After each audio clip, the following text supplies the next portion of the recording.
Hi, ek's Emma en ek is die outeur van Sy is Veilig. Sy is Veilig is 'n onthulling van 'n donker wêreld van mensenhandel. Mensenhandel is 'n werklikheid. Dit gebeur vandag in Suid-Afrika en ook wêreldwyd.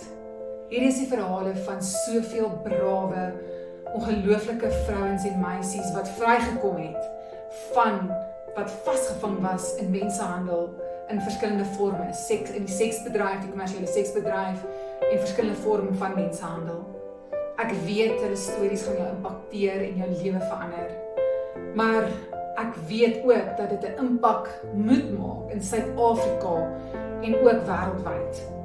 Want die verhale van hierdie vrouens is werklik en dis iets wat ons moet weet en dit onthul die donker wêreld wat werklik agter toe deure aangaan.